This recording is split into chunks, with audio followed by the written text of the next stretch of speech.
Durante meses, el gobierno de Daniel Ortega ha intentado minimizar los efectos del coronavirus en Nicaragua y a la fecha continúa sin publicar información detallada y verificable sobre su impacto en el país, pese a los compromisos acordados para el financiamiento de organismos internacionales. A casi 9 meses de la confirmación del primer caso de COVID-19 en Nicaragua, el Ministerio de Salud nicaragüense reporta 5.784 personas contagiadas, con 160 fallecidos hasta la fecha del 24 de noviembre. ¿Cuál es la verdadera situación de la pandemia en ese país? Conversamos de esto con Álvaro Ramírez, epidemiólogo nicaragüense, ex jefe de epidemiología del Ministerio de Salud de ese país. Doctor Ramírez, gracias por atender nuestra invitación.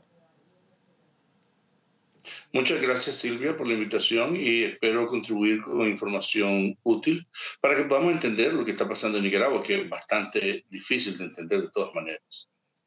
Así es, doctor Ramírez. Las cifras oficiales no concuerdan con las ofrecidas por ONGs y centros de salud en Nicaragua. Según el monitoreo independiente del Observatorio Ciudadano COVID-19, el número de muertos supera las 6.000 personas y los contagios ascienden a más de 11.000. ¿Cuál es la situación de la pandemia realmente en Nicaragua? Bueno, la situación de la pandemia es bastante incierta, para serte honesto. Los datos del observatorio son los datos que más se aproximan a la realidad que se está viviendo en Nicaragua y el gobierno, por alguna razón aún desconocida, decidió no atender esta emergencia sanitaria y hacer caso omiso. Lo más probable es por todas las implicaciones económicas que esto pudo haber significado. Si empezaban a declarar una emergencia nacional, el gobierno tendría que tomar medidas para protección al banco, protección a la microempresa, medidas para apoyar a la empresa informal y cubrir los gastos médicos de las personas que fueran afectadas por COVID. Y estas implicaciones serían catastróficas en un gobierno que está sufriendo una recesión muy grande y un golpe económico muy grande desde que se iniciaron los conflictos de abril del 18. Entonces, eso llevó al gobierno a incumplir el reglamento sanitario internacional y a no reportar los casos verdaderos, a pesar que la OPS constantemente estaba demandando aclaraciones y verificaciones de información, como cuando empezaron la circulación comunitaria a principios de abril o cuando empezaron el incremento de los casos a finales de abril, principios de mayo, cuando se dio la primera ola en Nicaragua. Entonces, el gobierno decidió ocultar deliberadamente esta información. Hubieron informaciones filtradas por parte de Anónimos que confirmaban que hasta el 10 de agosto había más de 10.000 casos confirmados por PCR en el Ministerio de Salud. Sin embargo, el gobierno no ha reportado y es el único país en América Latina que no tiene certificación de los datos, ya que son inconsistentes, no son datos que dieran la necesidad que la pandemia y la situación de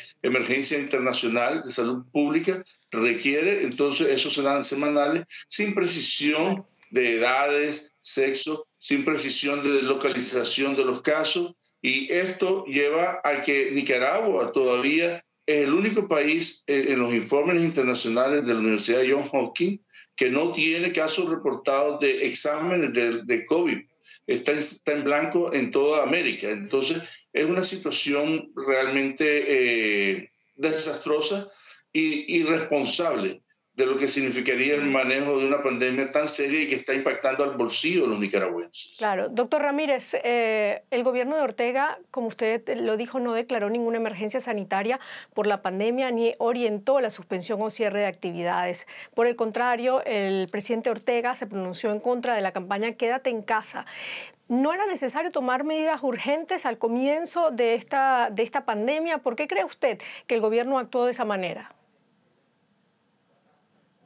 Precisamente porque, primero, una minimización del problema. En varios países, ciertos grupos de izquierda empezaron a hacer hasta celebraciones de bienvenida al COVID y minimizar el impacto que el COVID iba a tener en términos de mortalidad para mostrar que un gobierno eficiente, que un gobierno que está manejando la situación, pero realmente maneja la situación a ciegas sin entregar información propia. Entonces, las implicaciones económicas es una de las razones que nosotros podríamos asumir, y luego irresponsabilidad de salud pública, ya que está incumpliendo con el Reglamento Sanitario Internacional, en el cual Nicaragua es signatario de él desde el 2007 y no está reportando a la OPS a pesar de la insistencia. Solamente hicieron algunos anuncios públicos hasta que el BID aprobó 43 millones de dólares para apoyo en el caso de la pandemia, y entonces empezaron a hacer algunas campañas claras y abiertas de prevención. Pero hasta el momento la gente se percató del maltrato y de la mala calidad de servicios hospitalarios. ¿Y qué hizo para mediados de junio? Se retiraron a sus casas. Los nicaragüenses están enfrentando la pandemia desde sus casas, cubriendo los costos, comprando los tanques de oxígeno, pagando los médicos, comprando la medicina en las farmacias privadas, ya que el gobierno no está protegiendo al nicaragüense. Y luego estaban las diferencias de atención y calidad de atención entre los que eran partidarios de gobierno y los que no eran partidarios del gobierno, que no recibían ningún beneficio ni atención en los hospitales. ¿Se ha agravado entonces la situación tras el paso de los huracanes ETA, Lota en Nicaragua? Ciertamente debería estar agravada la situación. Hay reportes diarios, los hospitales están recibiendo casos, hay gente que está llegando a morir a las emergencias con COVID, y diariamente está muriendo gente en los hospitales por COVID, y esto es una situación que solamente refleja la inconsistencia en el manejo del COVID, y mucha gente que está muriendo en sus casas o que deciden no atender a los servicios sanitarios ya que no prestan las condiciones, y sobre todo si hay comisarios políticos en cada centro hospitalario y cada centro de salud, los cuales detectan quiénes son azul y blanco y quiénes son partidarios, y ahí se hace diferenciación en la calidad de servicio que se presta a la ciudadanía. Bueno, el gobierno de Daniel Ortega ha destacado como uno de sus mayores logros el acceso a la salud y el mejoramiento y construcción de hospitales. ¿Usted qué opina? ¿Cómo están esos hospitales hoy en día y qué tan preparados están para atender a los enfermos allá en Nicaragua? Bueno, el punto es que se han hecho mejoras, y hospitales que eran centros de salud con cama, los convirtieron en hospitales primarios, y luego algunos hospitales nuevos que reemplazaron hospitales viejos que estaban cayendo, como el Hospital Belespay. Y luego la empresa privada ha construido bastantes hospitales, y el servicio de asegurados también ha hecho algunos hospitales. Pero el problema no es hacer la construcción, el problema es tener el personal. El problema es que el personal esté entrenado con los equipos de protección personal, que el personal tenga la medicina y los medicamentos apropiados para atender a la demanda, y que no sea partidarizado. Entonces, ¿de qué te sirve tener hospitales? ¿De qué te sirve tener centros de salud y hospitales primarios si la atención que se da a la población no es realmente gratuita? Porque a la gente la mandan a comprar las medicinas. A la gente le dicen, tráete esta lista, trae estas cosas, y se le da la atención. Y los medicamentos priorizados para gente partidaria del gobierno. Entonces, no nos sirven los edificios. Lo que queremos es una política sanitaria que realmente beneficie a todos los nicaragüenses, independientemente de su color político y de su credo religioso, para poder recibir la atención apropiada. Entonces, si el presupuesto del gobierno, que se ha reducido significativamente, ¿ya? Entonces no tiene capacidad para atender la demanda, ¿de qué te sirven los hospitales? Entonces, es una falsa realidad, el típico populismo de instituciones y construcciones que no llega a beneficiar a la población. Bueno, y ¿cuáles serían las consecuencias de ese populismo que usted está diciendo? ¿Podríamos decir que se acerca una segunda ola de la enfermedad en Nicaragua? Está sucediendo una segunda ola de la enfermedad en Nicaragua. Ya está, en este momento los casos se han incrementado casi desde finales de noviembre, y hay mayor número de casos, incluso en los hospitales privados de Managua, en el Alemán, se ha reportado un incremento sensible del número de casos. Lo que no existe es información disponible. Lo que no existe, incluso el sistema de vigilancia del Observatorio Ciudadano, después de 9 meses, se ha agotado, se ha debilitado un poco para recolectar los datos, y se están haciendo esfuerzos para que a nivel comunitario también se nos estén reportando datos en el observatorio, porque la realidad se está viviendo en las casas, se está viviendo en los barrios, ya no más en los centros de salud y hospitales. Ahí solo llegan los graves, llegan los que ya no tienen soluciones en sus casas y que van a necesitar una hospitalización en las unidades de cuidado intensivo o de intubación, y muchas veces ya llegan muy tarde y llegan solo a morir a las emergencias de los hospitales. Entonces, ¿cuál va a ser el impacto? Sí, ¿cuál va a ser el impacto? El impacto fundamentalmente va a ser a las familias nicaragüenses que pierden sus familiares, que tienen que cubrir los costos de la atención, y luego el gobierno pues no pierde nada, porque el gobierno primero no hizo ningún plan de beneficio a las empresas privadas, con lo cual si el gobierno siendo parte del engranaje económico y ellos cobran la energía eléctrica, ellos cobran el agua potable, todo el servicio bancario está a disposición de ellos, entonces ellos han protegido de que sus ingresos no se afecten por la emergencia sanitaria, y que puede ser una de las principales razones por la cual el COVID no se declaró una emergencia sanitaria en Nicaragua.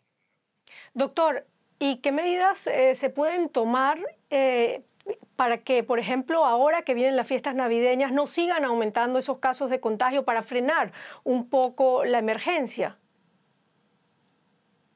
Bueno, el primero es levantar la conciencia de que el problema está ahí, que el problema existe, que no ha terminado, que el COVID no se ha ido de Nicaragua, y que, por ejemplo, ahorita se crean muchas expectativas en torno a la vacuna y cómo se va a manejar la vacuna.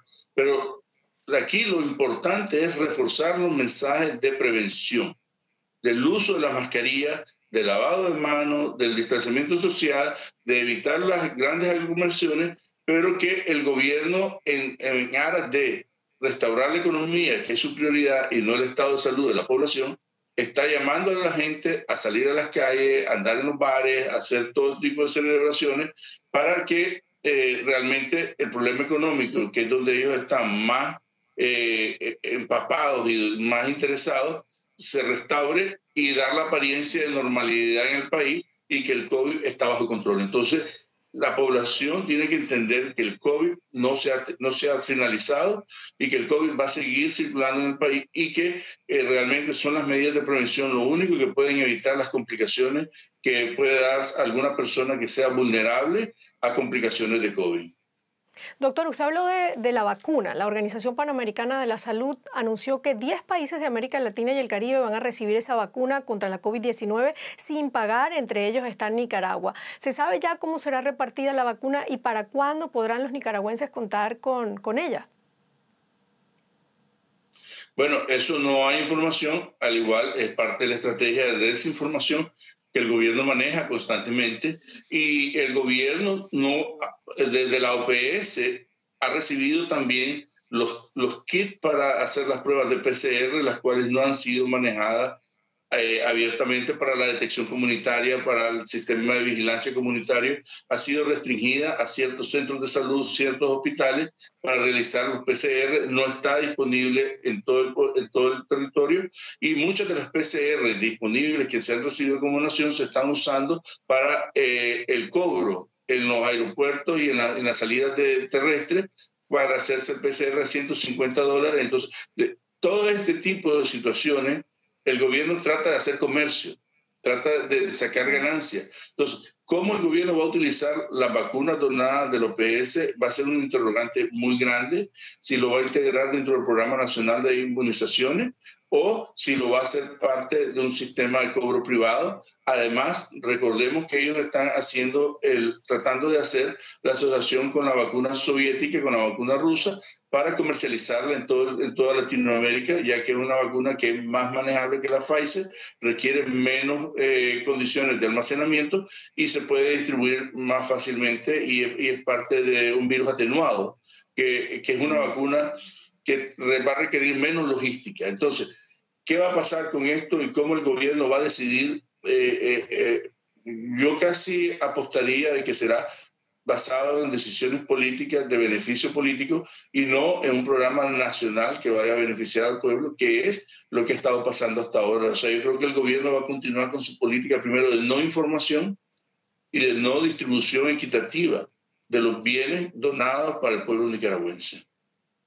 Doctor Ramírez, muchísimas gracias por este análisis de la situación de Nicaragua con la COVID-19. Muchas gracias y bueno, un saludo.